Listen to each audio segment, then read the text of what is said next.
能让你接受我成为你的郎君，我再去向圣上请求赐婚。若圣上觉得我高攀，我愿尽我所能去配得上你；若圣上还是不肯，我也愿意豁出命去，证明我的心意。这是一件我应该先征得你同意的事情，但我实在太心急了，我害怕你出事，我害怕我再晚一步就会失去你，所以我才自作聪明的想了这个蠢办法。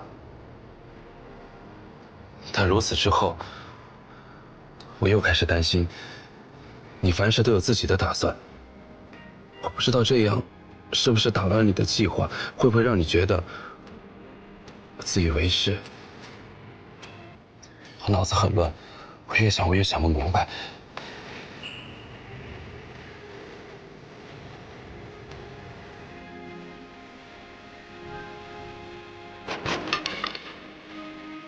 从来都不知道，还可以说这么多话。那听听我脑袋的发挥吧。你刚才是不是说你喜欢我，想娶我？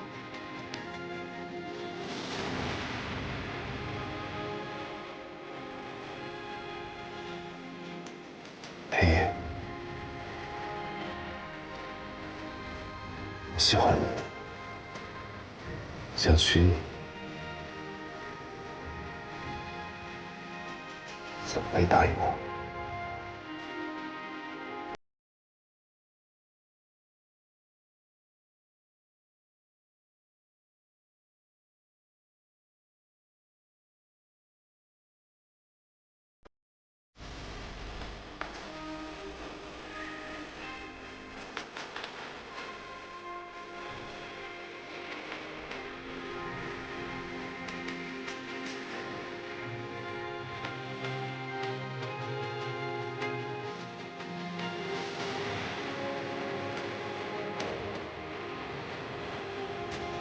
无关岁月凝结的妄言。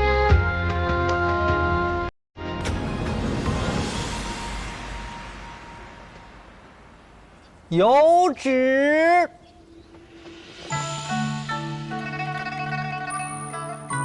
福昌县主李佩仪，婉婉有仪，慧心蛮志，殊甚贤良，秀外慧中，特封为永安公主。今公主已于试驾之时，闻太史局太史丞萧怀瑾博闻广识，才德兼备，久慕永安公主，欲求之为妻。朕心甚悦，特赐良田100亩，绸缎1000匹。兹将永安公主出降于萧怀瑾，择日由礼部与淑妃商议后协办，主者施行，接旨。谢圣上。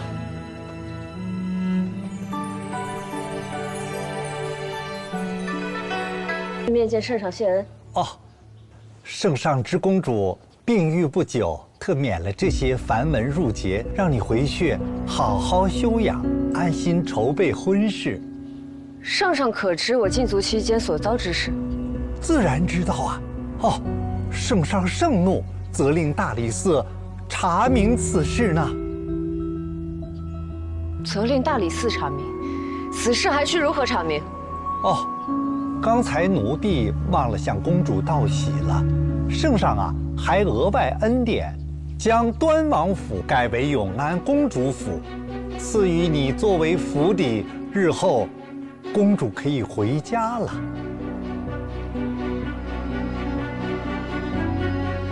既然圣上不愿见我，佩仪便告退了。还望圣上疼惜我无父无母，准我在家中设宴，宴请宾客，以谢天恩。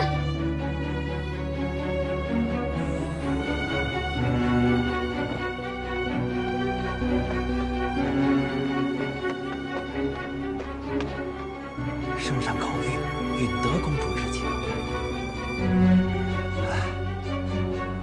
这永安公主啊，还是颇得圣上疼爱啊。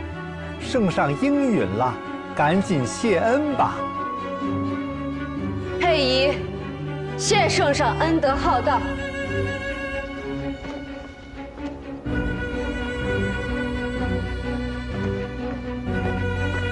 那个静和已经露出马脚了，让我审一下，肯定很快就招了。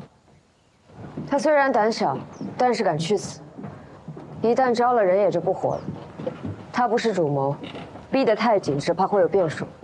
那信王呢？方才看他表现，也不知道是真不了解允香伞，还是演技太好。去教坊司。王才女在教坊司的时候很傲气，除了阿好，她与我们这些乐师的关系都不算亲近。那他可有与教坊司之外的人结交？信王是教坊司的常客，若说教坊司之外的人，也就只有他了。他待人谦逊温和，没什么架子，又很通取于音律，和我们就像是朋友般相处。不过信王还是最和王才女聊得来，他俩每次见面都能聊许久。他也格外喜欢听才女弹奏软弦。那他这段时间可曾来过教坊司？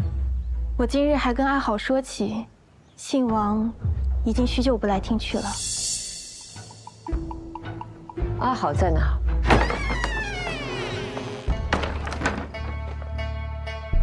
他应该是出宫买琴弦了。教坊司的琴弦都是由他负责出宫购置。买琴弦需要带着琵琶吗？你回内业局带人速去信王府。是。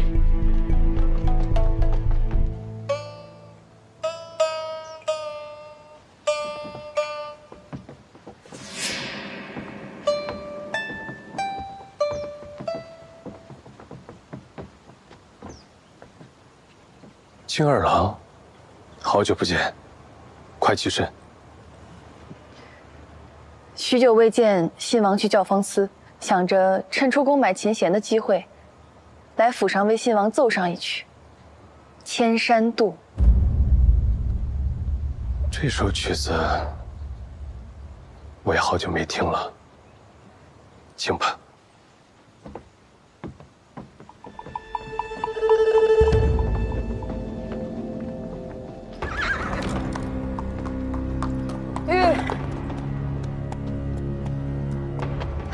郡主，谈到什么了？承恩宫停工是因为忽然有个闹鬼的传闻，传出闹鬼的时间正是2个月前。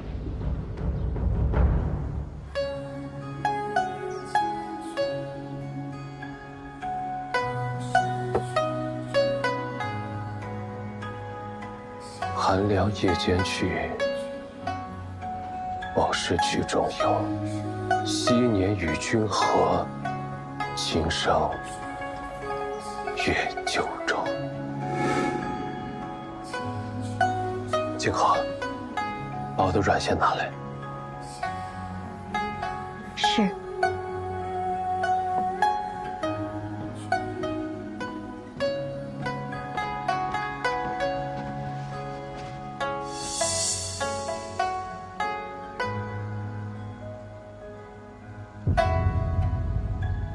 二郎，你弹错了，玉叔会不高兴的。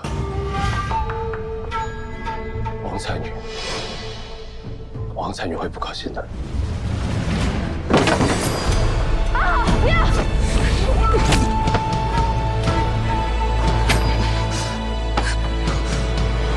是你害死了玉叔。王爷，王爷，快传御医！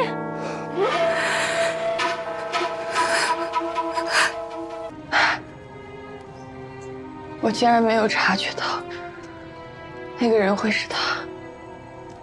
信王对教坊司的乐人都和蔼可亲，我以为他只是欣赏玉树的才华。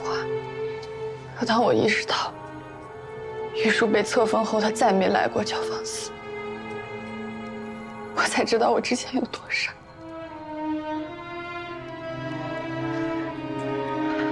我听闻县主和太史丞查到了承恩宫。承恩宫是信王负责修葺的，我越想越慌，直到我看到了这个香囊。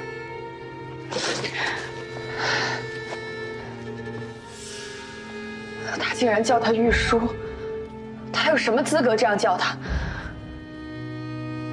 那么冠冕堂皇，说着欣赏玉书才华，对他以礼相待的男人，却也是令玉书有孕，最终害死他的男人。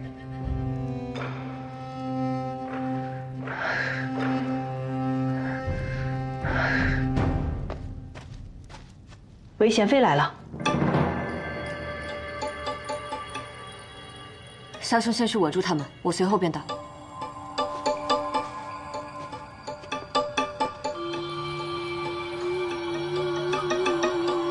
都是奴婢的疏忽，害得王爷受罪。不必自责，人嘛，难免百密一疏。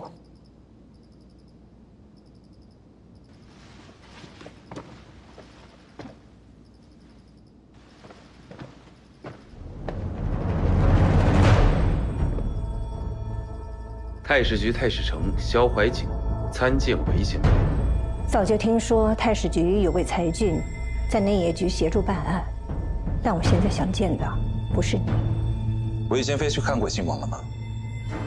那贱奴在哪？行刺王爷之人已经关押。只是关押，他敢刺杀皇嗣，你应当场处死。那越级该如何处置，自有律法定夺。不过眼下最要紧的，是要韦贤妃拿个主意，此事是不是当真要查？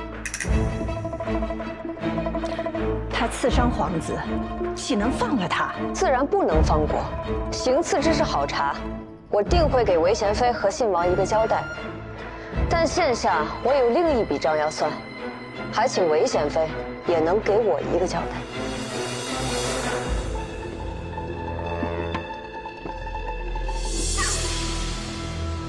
韦贤妃认得这个吗？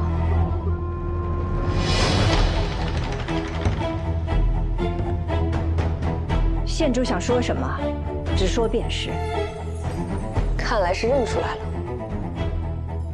这不过是截蜡烛，韦贤妃怎么一眼就认出这是你承恩宫中的蜡烛呢？应该是靠着蜡烛里这些粉末吧。这些都是催情的药物。那晚我和太史丞就是被他所害。这件事，韦贤妃要如何交代？承恩宫是我的地方不假，但我尚未搬入，这宫中的蜡烛嘛，恐怕与我难有干系。如果韦贤妃做事再谨慎些，我就真的毫无办法了。可惜你太不小心了，这些粉末掺进蜡液之时，混进了别的东西。你越说，我越听不懂了。韦贤妃太过心急，这药粉了、蜡液了，自然与你扯不上关系。但你贵为贤妃，对于重塑蜡烛这种粗活，恐怕不太熟练。蜡烛脱模之时还没有完全凝固，这个上面是会留下指纹的。指纹是独一无二的，印在蜡烛上的指纹，和你直接在上面刻名字没有区别。那日房中一共有2枚香烛，内业局已经将上面全部的指纹都踏下来了。想要查，并不难。太史丞最善这个，很快的。我既答应过你，任你调查，便也没有反悔的道理。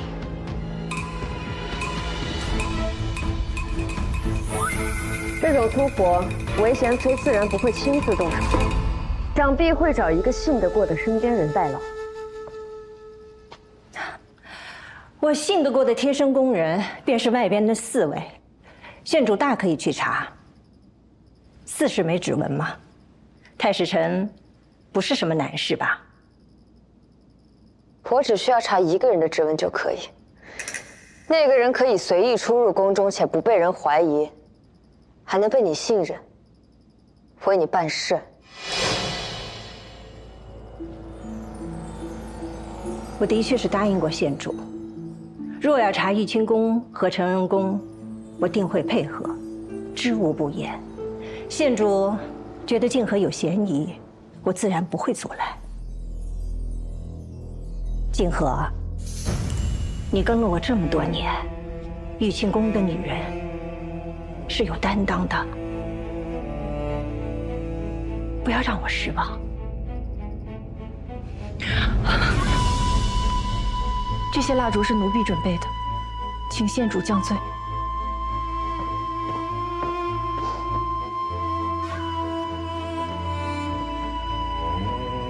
你本想为信王遮掩丑事，却画蛇添足，坐实了此事。不仅如此，你还促成了本县主一桩姻缘。我为何要降罪？我还没好好谢谢你。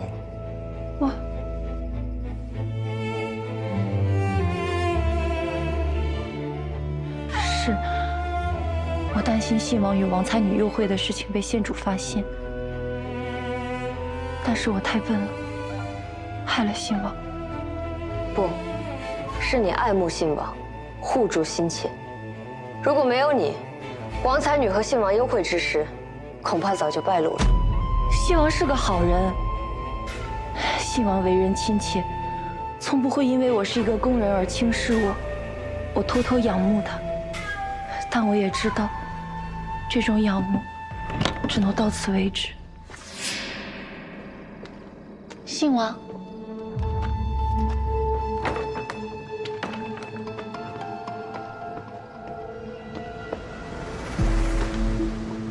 我知道我不应该追查信王的行踪，但那一刻我控制不住自己。信王好似很迫切，并没有发现我跟在身后。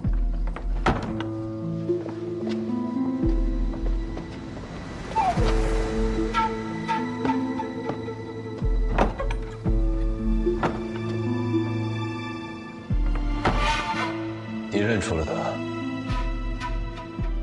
她就是被圣上看中，册封为才女的教坊司软贤娘子王玉书。从那天开始，我才察觉到信王留宿宫中的日子变多了，几乎每次他都会隐夜外出，与那娘子幽会。我担心信王被人发现，也怨恨他为何要这样做。这件事，除了他和王才女，还有我一直在守着这个密。每当他出门幽会，我都会守在角门等他。一旦有人发现，我就可以提醒他。过了子时，听到木门声响，我便会默默回房。信王不知道，他这样做，最提心吊胆的人是我。在你并未阻止他。我不知道要怎么说，我也不敢。我担心信王发现我知晓此事，会连我都避开，那我岂不是更加无法保护他了？我只能庆幸，最先知晓此事的人是我。信王行事越来越不谨慎，我担心他被人发现，所以我必须做点什么。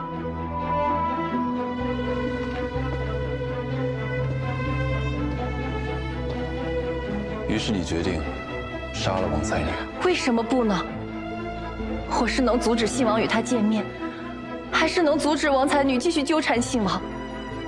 杀了他，最简单，最痛快。若真是这么简单，当然痛快。但你一个小小的宫人，连和王才女说话的机会都没有，又有什么能力能将毒药掺在她每日都要服用的汤药里呢？你若是真心喜欢一个人，喜欢的连命都可以不要，自然可以做得到。圣上遣人出宫，我便去求贤妃，求他让我离开玉清宫，去服侍信王。我当时并未在意，景和跟我多年，细致体贴，他要去服侍真儿，我放心，也愿意。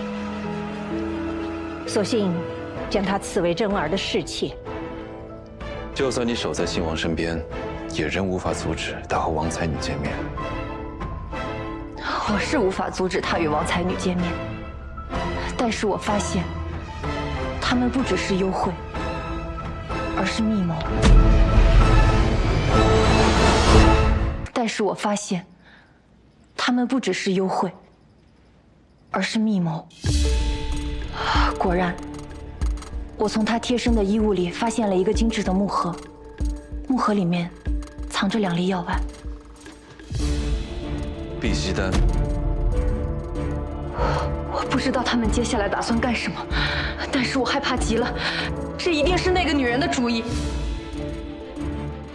那日你在信王面前失态，打翻了影子和点心，是因为你认出了那个药瓶，知道里面装了什么。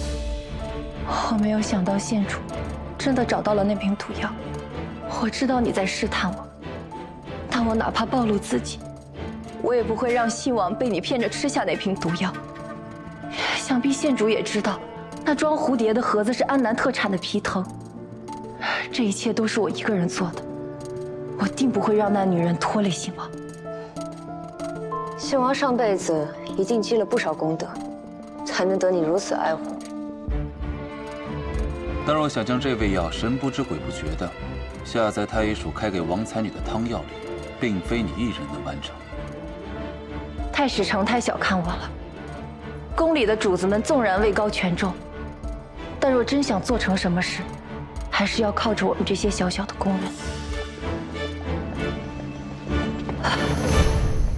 娘子要去哪儿啊？静和杀了人，证据确凿，要杀要罚，交给县主。但是真儿到底做了什么，我要亲自去找他问清楚。私会妃嫔是大罪，不能任由宫人攀咬。静和的故事好听，连他自己都觉得动人。可惜刚演到蝎子，娘子的故事还没讲呢，我怎么舍得现在放你走？生死大事，你不要玩了。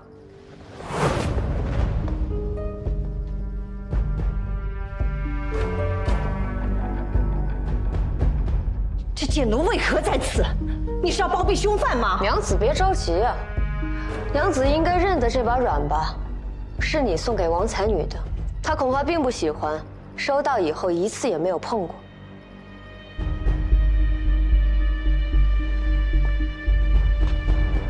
毒药、蝴蝶、蜡烛，的确是静和所做，可萌动杀心的人，从来都不是他。你爱慕信王，你又怎么忍心杀了他所爱慕之人？可母亲就不一样了，身为母亲，你怎么会没有察觉信王频繁入宫，并不是因为孝顺，他想见的另有其人。杀玉书是你的决定。你知道静和倾慕信王，即便他想要为信王保守秘密，也还是扛不过你的逼问。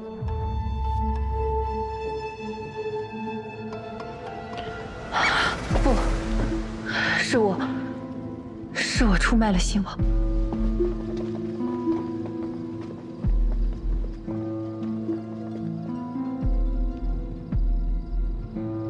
贤妃知晓了信王的秘密，我一直悬着的心反倒落了地。信王承认了他与王才女密会，其余的什么都没说。你怎么会允许一个小小的宫人妄想信王？即便他只想成为侍妾，是你将静和送去信王身边，因为你需要他从信王那里打探消息，而你自然不会推辞这样的好事，也很懂事的知恩图报。那碧溪丹是你给魏贤妃的，你偷走碧溪丹，信王没有察觉吗？他很快就发现了。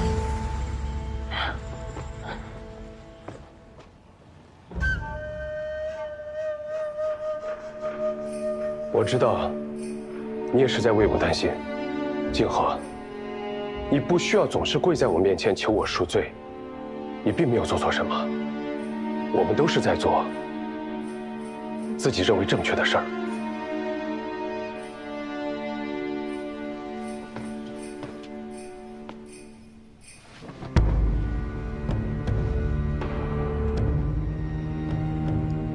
王才女有孕了。请母亲帮我将她送出宫去。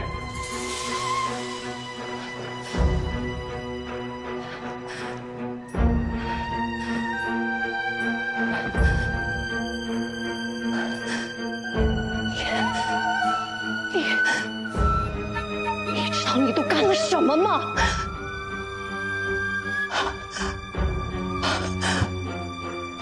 你去见王才女，根本不是因为欣赏她的才华，与她惺惺相惜。惺惺相惜，实在是讽刺。那个奸婢实在胆大，已经与我的真儿筑台暗结，实在是恬不知耻。你二人配合的真好。害死王才女之后，为了防止有人去查验尸体，韦贤妃安排了松木爆花和河柳木棺材，静和则是精心准备了那盒漂亮的蝴蝶。就算他已经死了，你们也没有放过他。那他为何不肯放过信王？我也不忍心信王痛失所爱，可信王已经完全被他蛊惑了。他为了求韦贤妃，宁愿自己在雨里跪一个时辰。多亏了云香伞。云香伞，不是避邪丹吧？真儿，你怎么起来了？何为云香伞？你给他吃了什么？我问你，何为云香伞？是毒药，是无色无味、杀人于无形的毒药。为何？因为他是疯子，所以他必须死。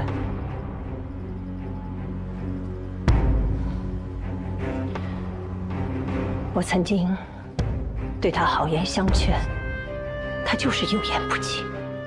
我知道你们在谋划什么，真儿太天真，你们的计划并不高明。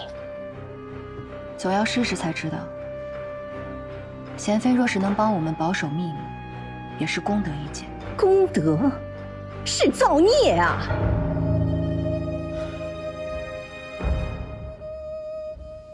你一个教坊司的乐伎，只一夜之间变成了正八品的御妻，此后衣食无忧，这是多少深宫女子求之不得的福气，你有何不满足？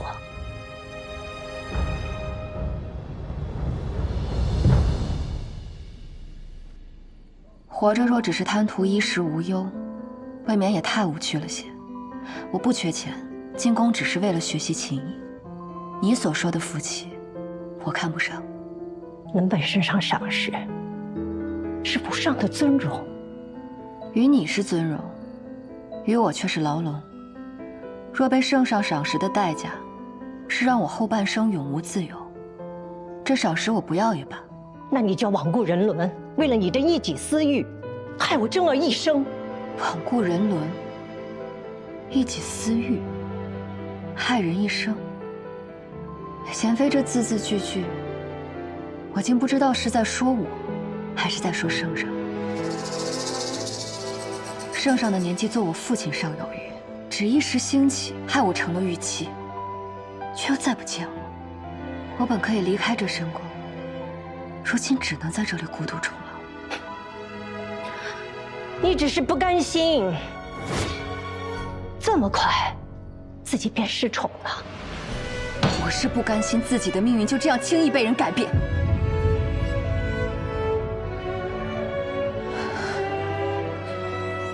玉树，你想过没有？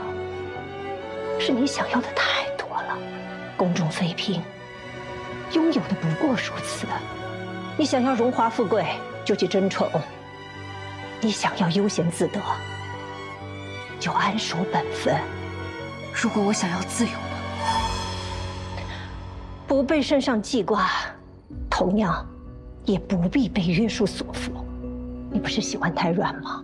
你自己住着这么大的寒凉殿，无拘无束的，你想怎么谈就怎么谈，不也是自由吗？人有的选才是自由，委曲求全，苦中作乐，只不过是自欺欺人罢了。如你一般，贵为贤妃又如何？可怜。人只有太多的非分之想，才会可怜。恪守本分，识大体，自然活得自在。贤妃娘子这么多年恪守本分，就没有一丝不甘吗？被自己郎君冷落的日日夜夜，真的能靠识大体撑过去吗？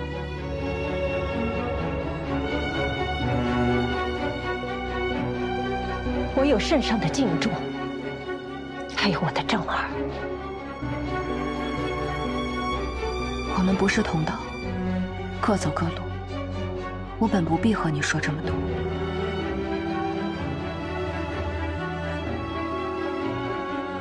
不送了。哼，你大概以为我只要不从中作梗，你就可以利用碧溪丹假死出宫。你恐怕不知道，妃嫔死后要在灵宫殿停灵再下葬，碧溪丹的时间和剂量稍有不慎，你就是死路一条。下葬前醒来会被侍卫发现，下葬后如果不及时挖出，你就等同于被活埋。正儿虽然是个王爷，但想悄无声息的把一个玉姬带出灵宫殿送离西京，谈何容易啊！你这一路上，只要有任何意外，都会没命的。我们一直在自说自话。我与信王计划周全，我自会脱身。他不知道，一个母亲能为孩子做出什么。我知道，他不会轻易甘休，一直派人盯着他。但是我万万没有想到，他竟敢派人到太医署，请医诊为他看诊。一旦医诊看诊，他有身孕的事情就会败露，我的真儿就会被牵连，他和他肚子里的孩子永远都是真儿的威胁，所以他必须死。你买通了医正，在他的安胎药里下了芸香散。是。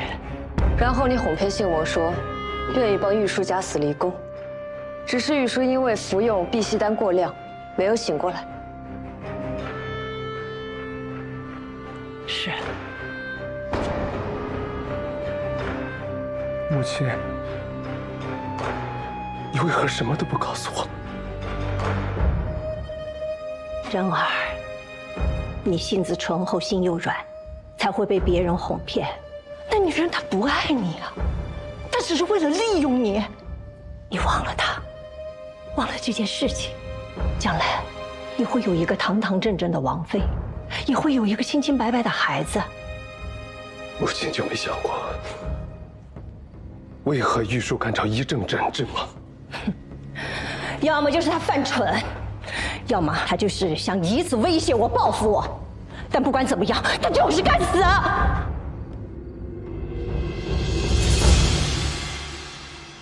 不，是我太蠢了。正儿，他到底对你做了什么？世间那么多的女人，你为何偏偏被他蛊惑？从小到大，在这宫墙之中，我从未见过像她这样蓬勃的女子。在教坊初见玉树时，我便倾心于她。我知道她的心之所往，不是我能给的。她向往的是自由自在的生活，是带着一把软弦游历天下。所以我不敢做绯闻之相。能偶尔与他切磋琴艺，作词写曲，便已知足。我知道他快要服完乐仪，便能离宫。我虽心有不舍，但也是真的替他开心。他希冀的生活，也是我想要的。我不能拥有，他能替我去看看也好。直到那天，父皇临幸了玉树。玉树呢？我知道那一刻，感觉到天旋地转。我所爱之人彻底失去了自由。我知道这一切对他来说意味着什么。可那人是我的父亲，是当今的圣上。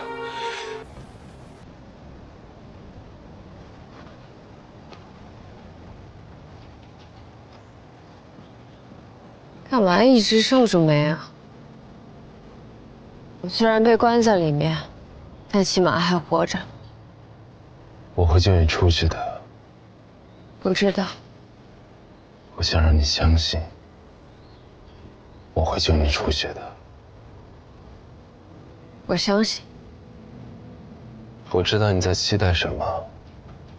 你虽然没有找到嫁祸东王之人，但你知道，那人一定在盯着你。你此次落难，被圣上赶出宫，对他来说是天赐良机。你在期待他急不可耐，你期待他对你下手，这样你就有机会能够抓到他。什么都瞒不过你，还说自己不会卜卦算命。那你告诉我，我是不是一定会抓到他？他是要杀你，我也是要杀他的。但他不值得你搭上自己的性命。我一定会救你出去的。出去之后，我们一起想办法。可不可以请你给我一点时间？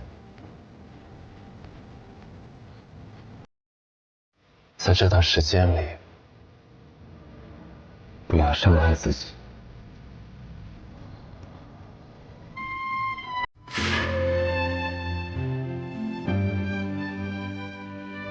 这世上怎么会有你这么好的人？看来我的命也不是一直不好，我也没有那么糟糕。你一直都很好，你的命也没有不好。有人行恶事，我就陪你把他找出来。凶者实质，千古无差。种下恶因的人，必定会得恶果。我会让你看到的。县主，太史城真的到时辰了。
我才舍不得死。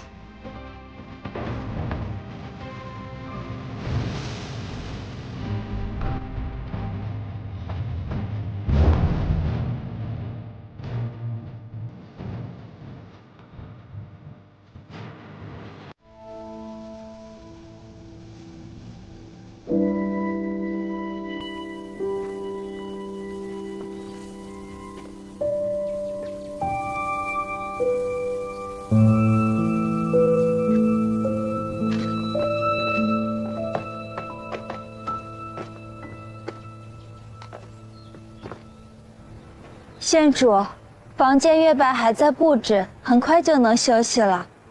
不行，15年没回来，我还想再转转。这宅子很大，只有我和月白2个人，全部整理出来还需要些时候。不过县主喜欢去的地方，我们先紧着打扫；不常去的地方，我们最后再收拾，这样县主也能住得舒服些。回自己的家，怎么住着都舒服。县主，你没事吧？县主要进去吗？我想办法把门打开。你还有开锁的本事？那倒没有，这锁虽然是新落的，但门已经糟了。我可以想办法把门卸下来。你跟我久了，倒是越来越像我。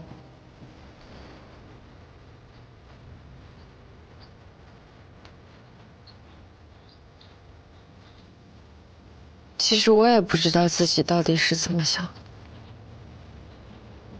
既然他替我做了决定，就先不进去了。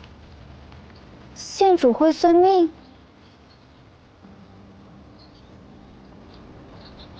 是太史丞。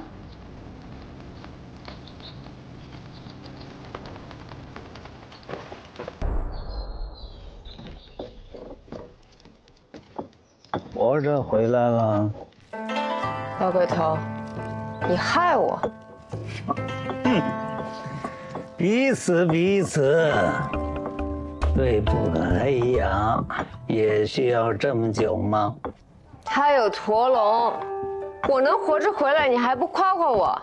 哼，放火烧人老巢，夸什么呀？不是我，是他自己干的。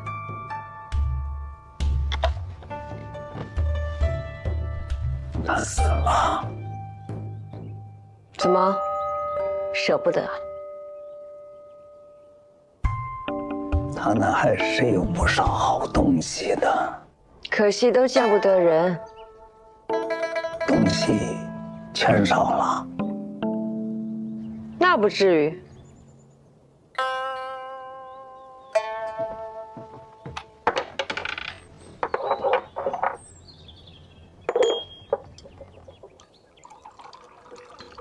啊，云香山。哎，买家呢？账簿没找到吗？账簿都烧毁了，但也没全毁。政务嘛，还是得尽全力抢救一下。不过这上面的字，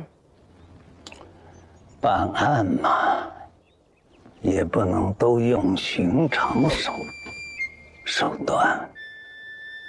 那是当然，不过被人知道也不太好吧？说吧，怎么才能给我？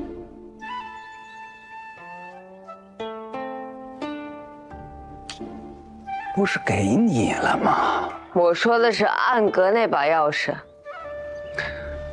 治事的时候都交了。交了就交了吧。去哪儿啊？回内业局，政务入库。你起码得让我看看上面写的是什么吧。你治事了，看不得。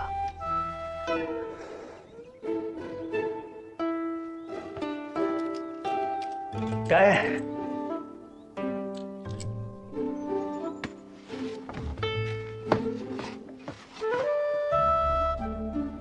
鬼丫头，又耍我呀？怎么能说是耍呢？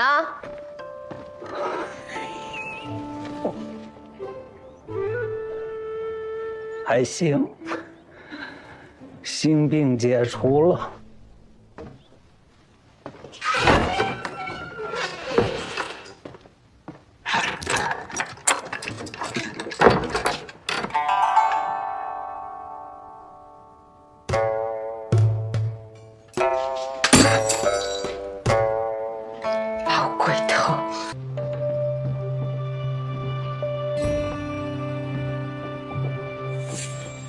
这佛台是你们娘子供奉的吗？是，娘子活着的时候，都是她亲自打理。现在，我想佛前的香火还是不要断的好。娘子每晚都要在此诵经，那时身边不需要有人照顾，会让我和方生去休息一会儿。每晚都念吗？也不是每晚，诵经前会让我们点上香烛，基本上香烛燃尽了，娘子也就诵完了，刚好半个时辰。半个时辰。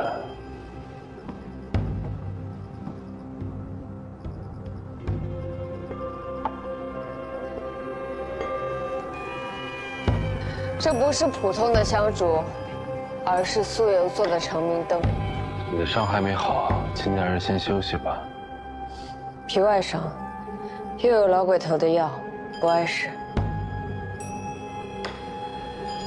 一盏长明灯燃尽，可不止半个时辰。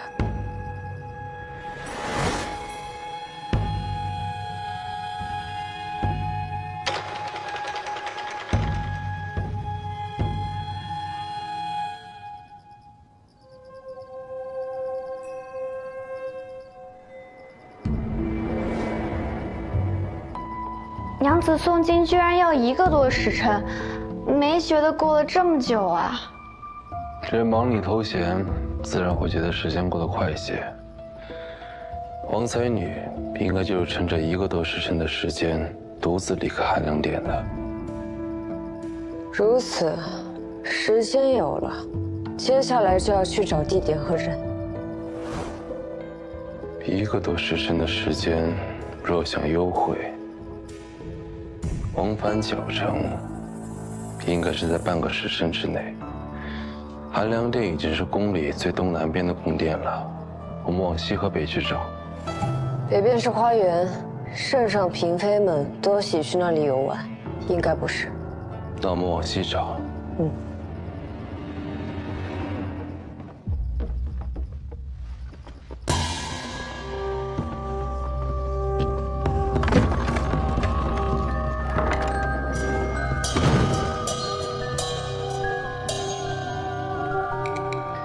这里是在修的承恩宫，不过修了1年多，还没修好。这里虽不是新进宫最好的位置，但也是吉位，怎么会如此荒废？看来这承恩宫被废弃，确实有些古怪。不过这无人敢靠近的废弃宫殿，是不是私会的好去处呢？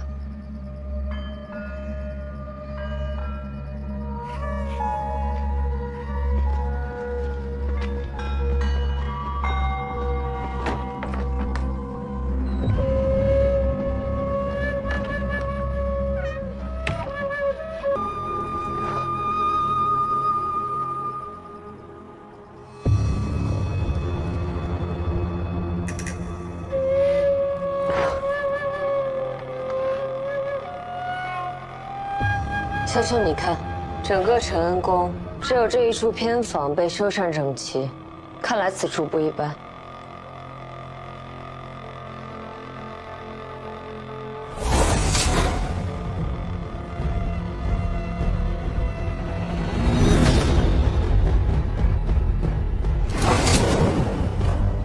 这里应该是最近才被清空的，但有些奇怪。哪里奇怪？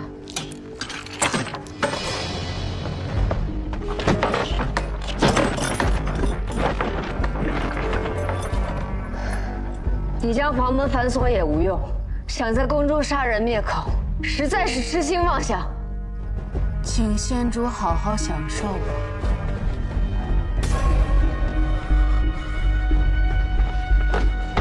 太师生，你怎么了？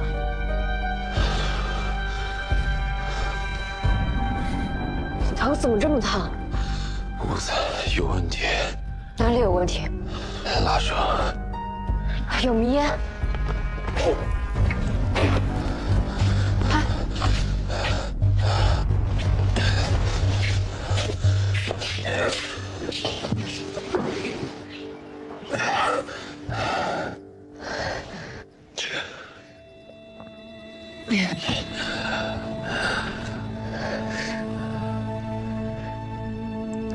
轻敌了，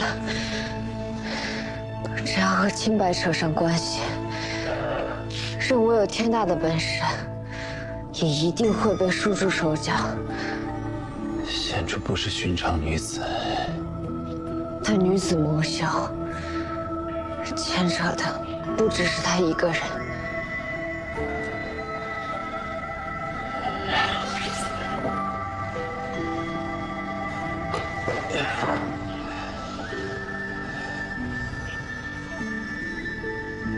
贤主将我捆起来，他们便无谣言可造。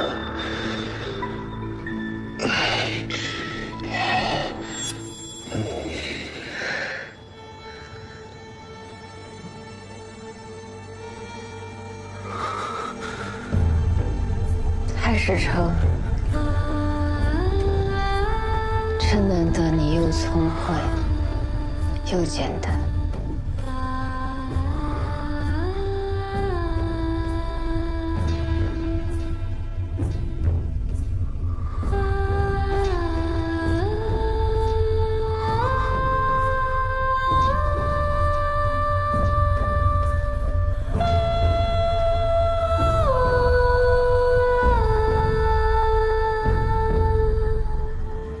屋子淡了。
贤主，贤主，贤主，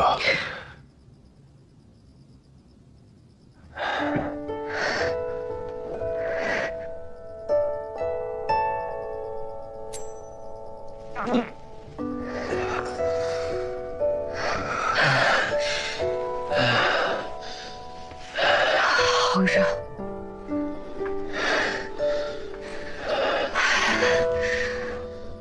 我们要不要把窗户纸捅破？什么？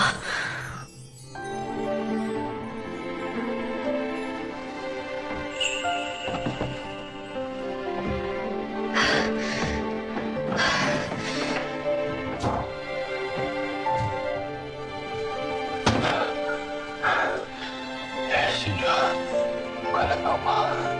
明烟散掉，人会好些。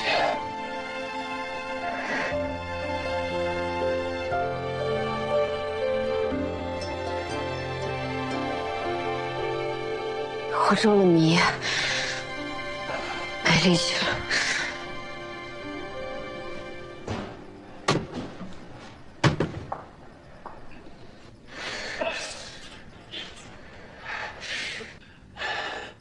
贤主，快过来！通风之后会好很多。我扶贤主过来。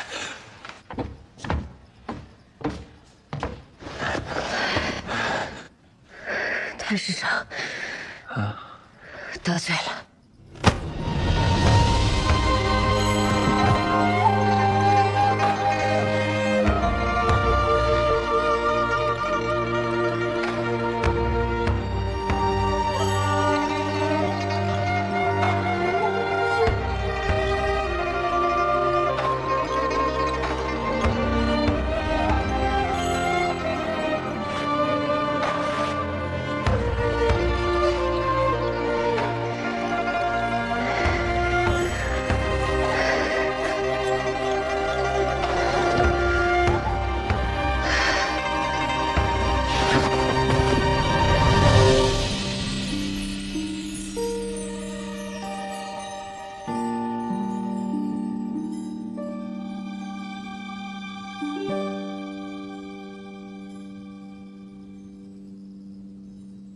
昨天晚上就在承恩宫，一推开门就看到县主啊和太师城倒在床上，一丝不挂，连大头的刘内侍都吓坏了。虽说福昌县主一向乖张，但还未出阁就如此放肆，实在是太大胆了。早就听人说县主真是带着个男子在身边，肯定有问题，没想到这么没遮拦。又来是吧？我正要找你呢。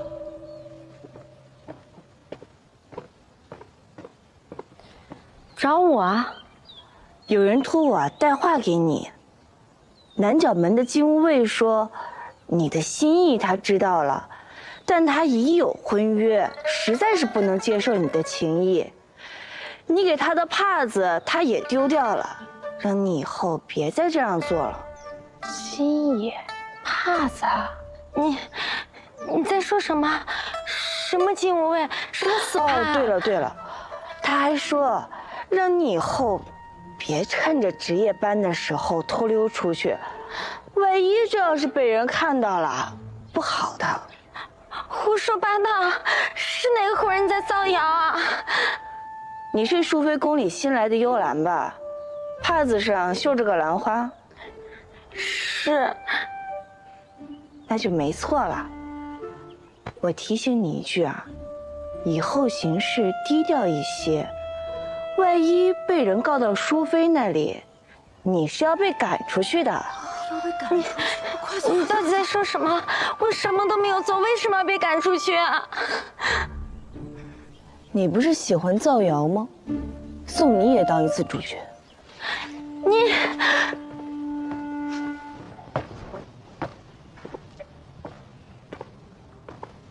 老大，你醒了？少兄呢？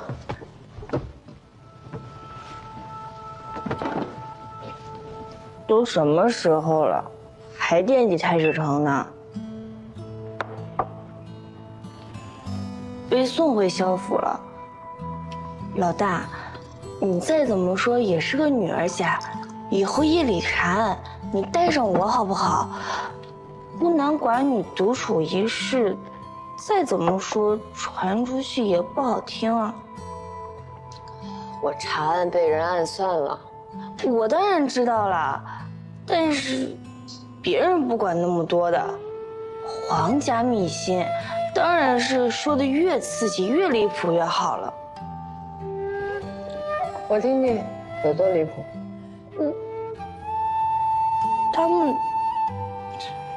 他们就是说，你和太史城借查案私会，然后点了合欢香，竟然用多了。哎，我不想听他们这么说你。我要是那么在意旁人怎么说，还活得成吗？只要你相信我就好了。我当然信你了，一群常识，无聊至极。怎么找到我的？一个内侍说在承恩宫听到了怪声，还看到了鬼火，非得说闹鬼了。之前寒凉殿那案子闹得宫里人心惶惶的，那个内侍就和一队禁务卫去把承恩宫里里外外搜了个遍，然后在最里边那个房间看到了你和太史城。那岂不是传的人尽皆知？是啊。那就好。那就好。老大，你故意的？对啊，动静闹大了，那人才能光明正大的来打探消息。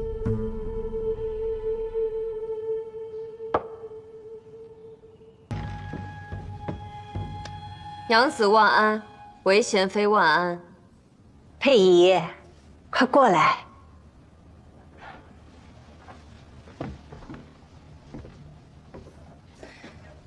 我一听说承恩宫出事，就赶忙过来了。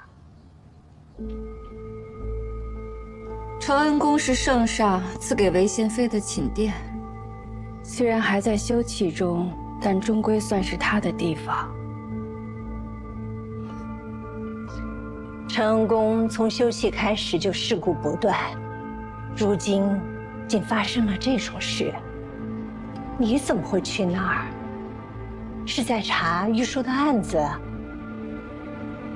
我们查到他在宫中与人有私，幽会之处就在承恩宫。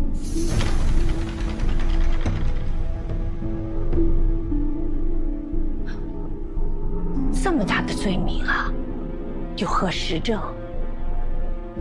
那夜去查案，有些线索无法告知韦贤妃。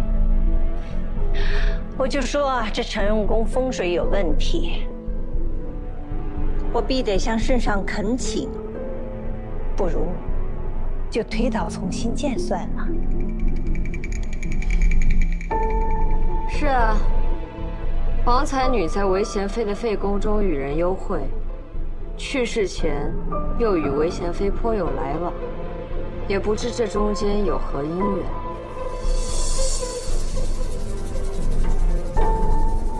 佩仪，